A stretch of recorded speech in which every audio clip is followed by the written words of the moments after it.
Hello. Welcome to the Deep and Durable Learning Podcast.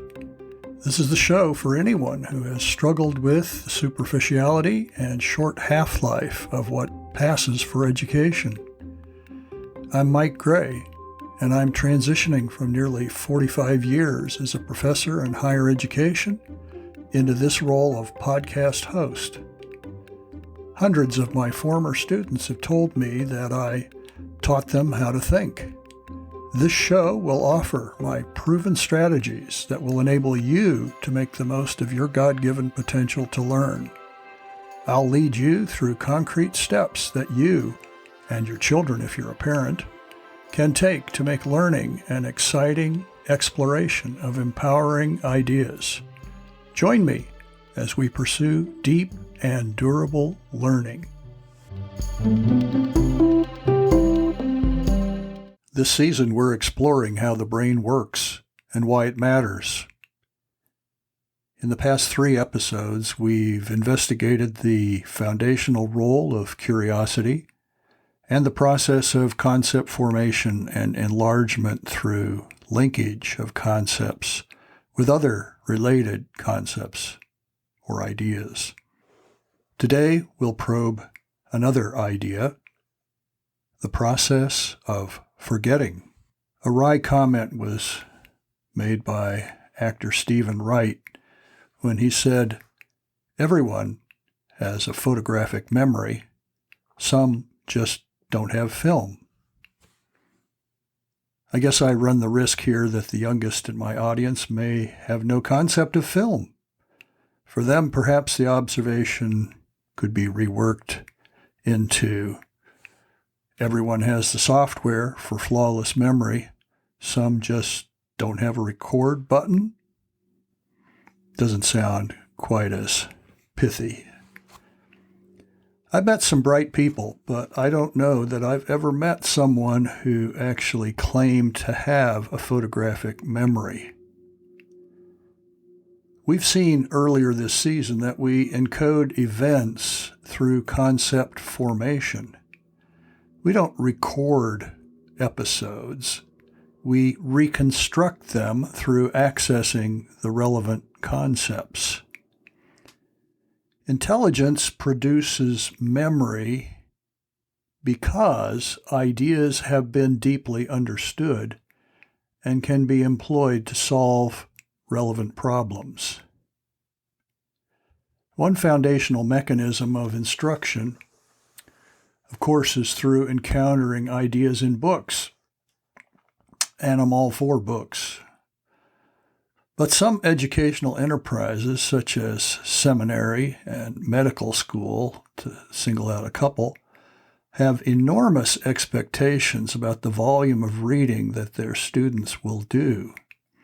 It was therefore with great interest that I encountered about a decade ago something on the order of true confessions in the New York Times book reviews. Author James Collins wrote back then, "I have just realized something terrible about myself. I don't remember the books I read. Nor do I think I am the only one with this problem." End of quote. No, indeed, he's not the only one with the problem, for 2 years later, another piece was published by someone else who makes a living in the world of literature. This one was in the New Yorker by Ian Crouch. And Crouch says, "For the most part, the assembled books and the hundreds of others that I've read and discarded, given away, or returned to libraries represent a vast catalog of forgetting." Crouch consoles himself with a comment that one of his readers of that article sent in to him, and this reader was quoting the poet Siegfried Sassoon. Sassoon said, quote, "For it is humanly certain that most of us remember very little of what we have read. To open almost any book a second time is to be reminded that we had forgotten well nigh everything that the writer told us. Parting from the narrator and his narrative, we retain only a fading impression, and he, as it were, takes the book away from us and tucks it under his arm. End of quote. Well, there are ways to address reading amnesia, and we'll do that in some future season, but the universality of the experience of forgetting, amnesia, if you will, is all I want to point out in this podcast. Today, we're exploring 3 related issues. Number 1, the magnitude of our forgetting. Number 2, why we forget. And number 3, what's actually good about forgetting. Well, it's impossible to put a precise number on the magnitude of our forgetting because it's so immense. As a start, reflect on the years of your life spent in classes, and then add to it your attempts to learn through reading and studying. How much do you still retain? My stab at a guess is that it's less than a millionth of what we were exposed to, maybe much less. If that sounds frightfully small, consider first of all that our senses are bombarded with input all of our waking hours. And sometimes, of course, we're awakened from sleep by our senses as well. But let's concentrate on waking hours. There are sounds, there are visual images, there are smells and tastes. We experience hot and sweaty or cold and maybe even goosebumps. We experience touch as pleasant or painful. And we don't just monitor our environment, we keep track of what's going on inside, including something called proprioception, our sense of joint position, and kinesthesia, our sense of joint movement. Overwhelmingly, this sensory information is ignored, which is the equivalent of being forgotten. We could pay attention to it, but we choose not to.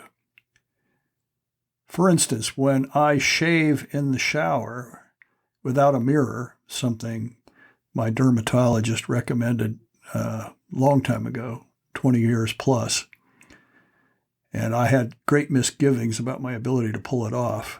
When I do shave in the shower without a mirror, I'm relying on information on joint position, proprioception, and on joint movement, kinesthesia.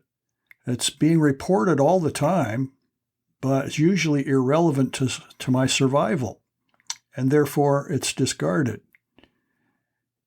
If I were a snowboarder in the Olympics, joint position and joint movement would mean everything as I execute the impressive acrobatics that they're capable of.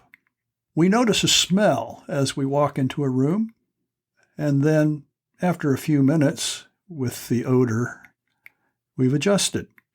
We don't notice it even when it's as strong as ever. This was always very helpful to me with horrible odors in the lab. And this is the second fate of sensory information. We become desensitized to it. Our nervous system is actually wired to look for changes in environmental parameters. If the parameter is stable, we essentially reset our baseline to 0, and we send alerts to the brain only if something changes significantly. Desensitization is an ever-present danger in the classroom. After a few minutes on a topic that doesn't seem to be going anywhere, confess it, our brains are tempted to check out and look for another channel that is more interesting. For whatever it's worth, a Harvard study using an app reported that adults spend 47% of their waking hours daydreaming. Most of our sensory inputs, then, are unattended, to use a collective neuroscience term. They're either disregarded or we become desensitized to them. Very, very, very little of our sensory inputs make it in to the brain for further processing. This is a serious bottleneck to learning. If sensory information is allowed in for consideration, it would arrive first in short-term memory. We could call this the receptionist area of the brain. The receptionist determines if the information gets an opportunity to be worked on, to be promoted to working memory. Most information in short-term memory is useful for a few seconds, if at all. Think of sensory information that tells you your coffee is too hot to drink. You put the cup aside for a minute or two before you try again. Most short-term inputs are quickly erased. Few items of short-term information move on to working memory. Let's talk about working memory. Sounds like something might happen there. Working memory is where language inputs or visual inputs can be processed for meaning.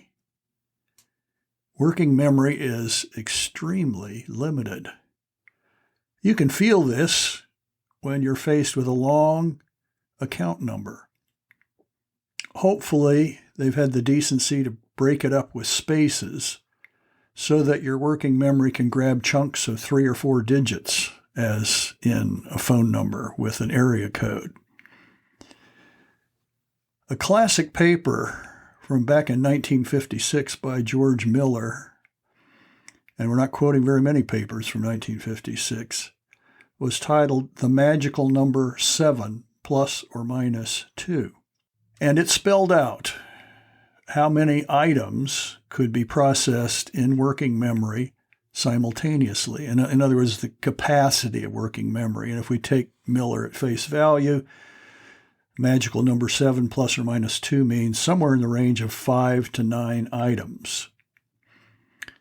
1956 was a long time ago. It now appears that the nature, the complexity of the items has a strong influence on what the capacity of working memory is. And the age of the individual has an effect, with older adolescents and adults having a greater capacity than those who are younger. And of course, very elderly individuals have a reduced capacity as well. So a generalization for healthy adults is that they can handle maybe 3 to 5 items, 3 to 5 items, which is not very many. A good deal of instruction, in fact, expects the learner to handle more than 3 to 5 items simultaneously. This results in cognitive overload, which, of course, leads to forgetting. And I'll treat cognitive overload in podcast 7 of this season. So we'll put that aside for now. Well, so we've got inputs, visual inputs, language inputs that have made it through sensory gateways, past the receptionist, into working memory. And when they're there, they can be made to interact with previously stored knowledge. In fact, this is normal. This is what's typical of concept formation or concept assimilation, that we call up what we already know about the issue that these items in working memory are bringing to the front.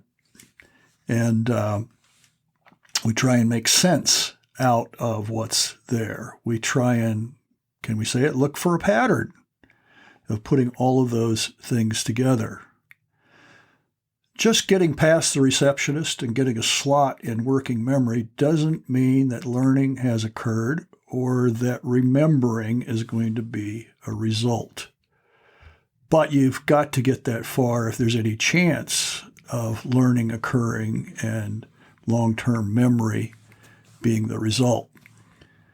I tried to stay away from technical vocabulary for the most part, and I will continue to do that, but I would be remiss in talking about the brain and memory if I did not mention a structure called the hippocampus. Hippocampus is actually branched and shows up in both hemispheres. The hippocampus has a strategic role in learning because that's where we formulate long-term memories. And we do the formulation by computing concept formation. We put together things, we recognize a pattern, and concepts that are formulated in the hippocampus are stored in various areas of the cortex, the outer layer of the cerebrum of the rest of most of the rest of the brain. It appears that when we're trying to compute a coherent concept and we pull up these contributing pieces that the concept represents a pattern of, that there is a region of the brain that's involved in this computation of coherence. And that's in another area of the brain. Like a lot of other parts of cognition, we've learned about the role of the hippocampus through specific kinds of brain injuries.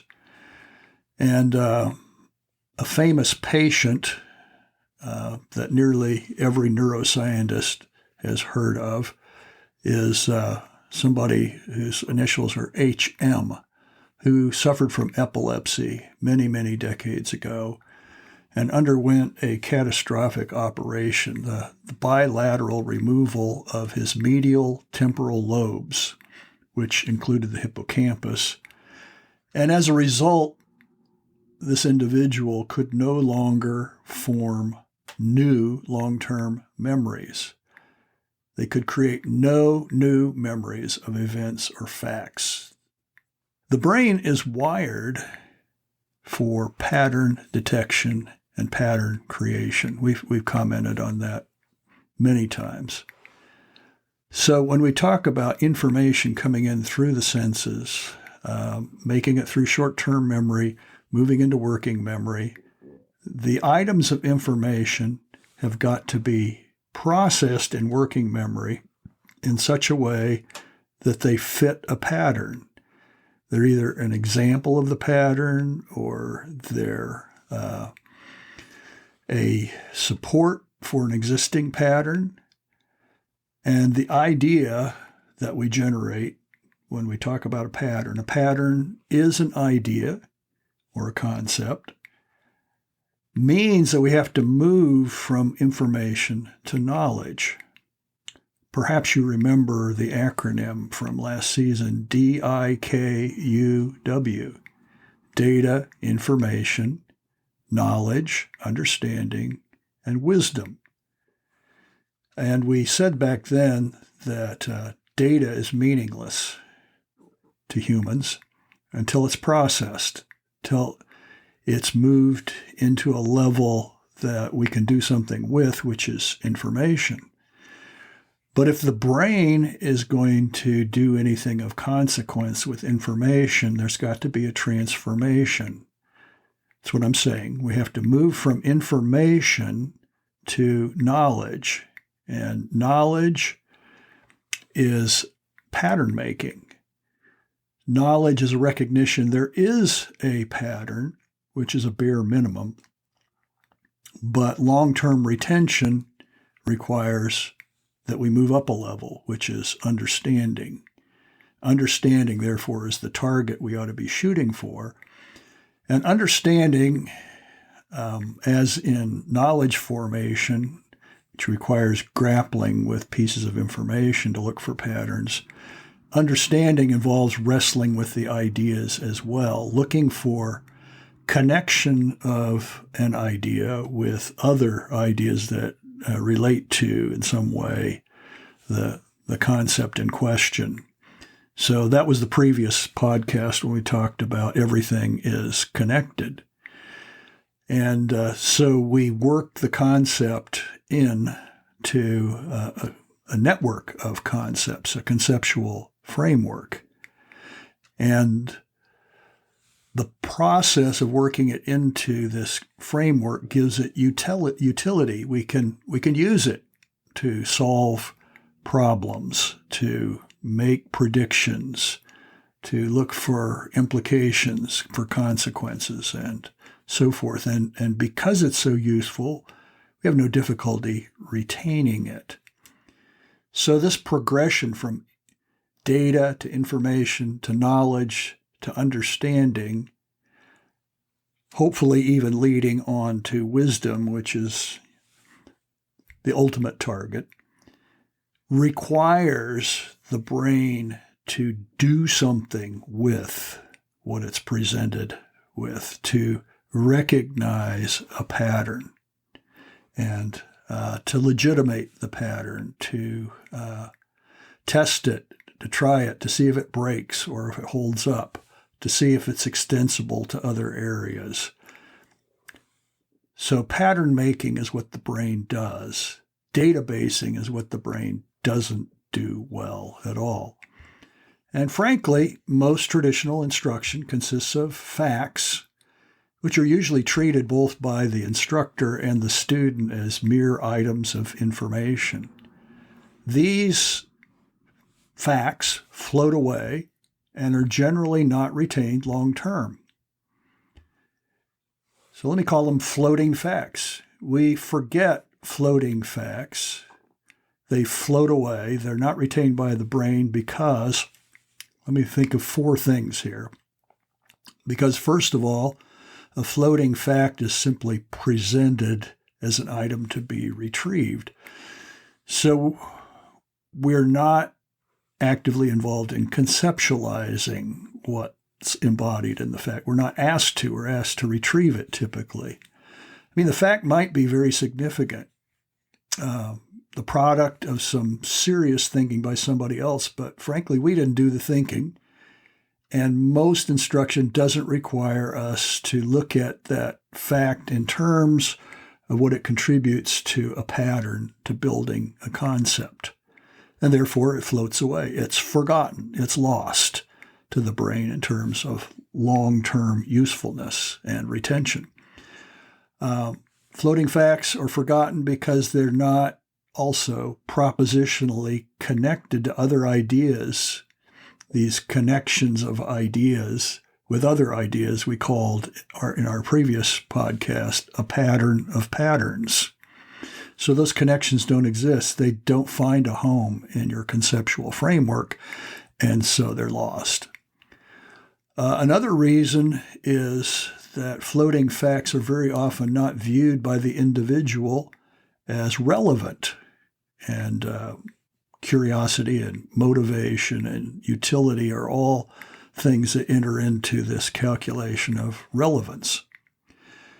And then floating facts are not retained, not just because they're not relevant, but because they're not retrieved repetitively. That is, we're not asking over a period of time, not just minutes, not just days, but weeks and months. We're not asking the individual to retrieve that idea and use it in some way that shows the pattern or in some new way that extends the pattern. And then finally, the last way that I'm going to comment on today that we lose the information that we're exposed to from the sensory inputs into our body is through a process that's sometimes called brain flushing, which is a very interesting idea. There actually is a flushing of fluid from the brain, and we're not quite sure what that has to do with what I'm about to say, but it's significant. Suffice it to say that the flushing process does just exactly what you would expect flushing to do. That is, most of the floating material is flushed away, as opposed to ideas which pass muster here as significant pieces of patterns, which are consolidated. So consolidation has the potential to cement ideas in place, but it's usually the reverse that happens. In other words, the fate of most of what gets to this level here is that it's not consolidated and retained, it's flushed out. Consolidation, by the way, is not automatic. You have to have periods of deep sleep. Consolidation happens during deep sleep. It's sometimes called stage 3, stage 4 sleep, or slow wave sleep. This is not REM, rapid eye movement sleep. So for individuals who pull all-nighters, they're actually working against the brain's device for deciding what gets retained, consolidated, and what gets flushed out. Effectively, they're eliminating consolidation, and everything is fair game for being flushed out. The process of deep sleep is essential for health. It's well known that lack of sleep can be fatal. A couple weeks of sleep deprivation can actually be fatal. The process where we don't sleep well and we're dreaming is very often associated with rapid eye movement sleep. And it's dreams have puzzled people for a long time. And nobody can say authoritatively exactly what dreams are there for. But one intriguing possibility with particularly with absurd dreams is effectively the brain is bringing up some things that it's held on to for a while and saying, this doesn't look like it's logically connected to anything of consequence. Do you still want this? I mean, it's like spring house cleaning, only it's potentially every night that you are sleeping to the point where you're dreaming. And effectively, you're taking a look at what's there and deciding, do you want to keep this or do you want to get rid of it? Do you want to flush it out? So there are very, very many ways to forget. Can this possibly be a good thing? Well, think about it. The senses alert you to change that may be important, and they let you have the peace of mind to ignore sameness. I think that's a good thing. The brain is not a hoarder. It doesn't collect information that has no demonstrated value. And therefore, because it's not a hoarder, it always has room to work. It always has lots of capacity to engage in making meaning. The brain ceaselessly tries to create patterns. That's what it's really, really good at. And these are concepts and ideas that are important enough to use brain resources. So the brain is trying to steer things to where it's got what it needs to create a pattern, a concept, or an idea. Related to the brain is not a hoarder, the brain ruthlessly prunes and discards. So things are always tidied up, potentially every evening. If we sleep in slow wave sleep, the brain is moving through and pruning and discarding things that don't seem to have any utility. With regard to that, discarding is not because we have limited capacity, and if we don't clean things up, then we're not going to be able to think the next day. Most people in neuroscience don't believe that's true at all.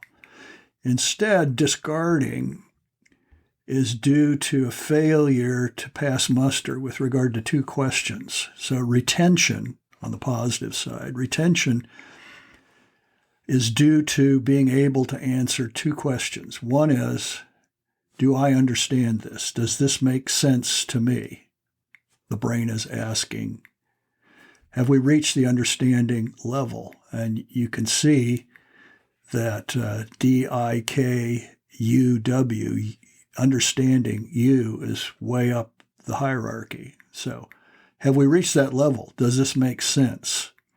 Understanding. And number two, is this important?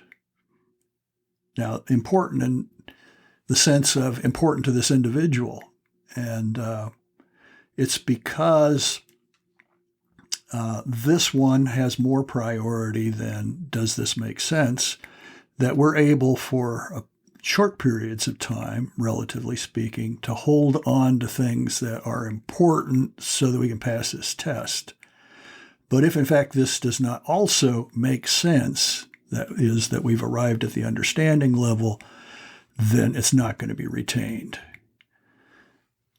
And I could say one other thing, that even in the DIKUW, even information could qualify for retention if it supports an important idea that makes sense and that's important to the individual. So it's not that we discard all information, but information supports, extends, applies ideas. If there's no connection with an idea, a concept in other words, then it's definitely not going to be retained long term, although it might be stored for a limited period of time because it's important to passing a test.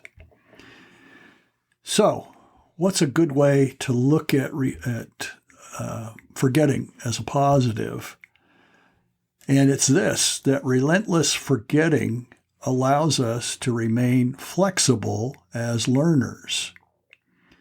Because we do this relentless pruning and discarding, we're not tied to outdated frameworks, because our brain is willing to regularly both add to and subtract from them, unless we resist that process.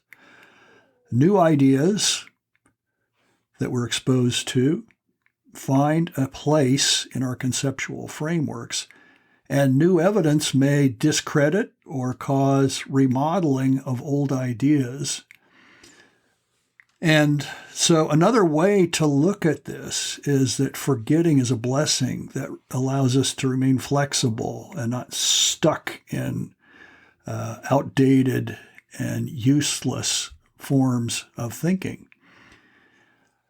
Another way to look at it is that the brain maintains an extremely high standard for retaining ideas. And the result is that our learning, if it's going to last, must rise to meet the standard. The brain is not going to lower its standards. It's just going to flush things out because they don't meet the standard. So we'll finish with a quote from Alfred North Whitehead that was the basis of a podcast last season.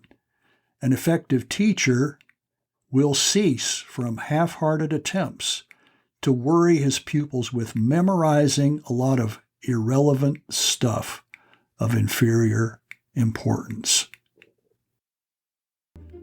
In 2 weeks, we'll consider a high-level aspect of our pattern-making ability that allows us to overcome the bottleneck of 3 to 5 items in working memory. This limitation can force us to a higher level of generalization that leads to a wider range of applicability. We'll look at our ability to create chunks, which can rule over cognition in vast domains of our conceptual frameworks. See you then.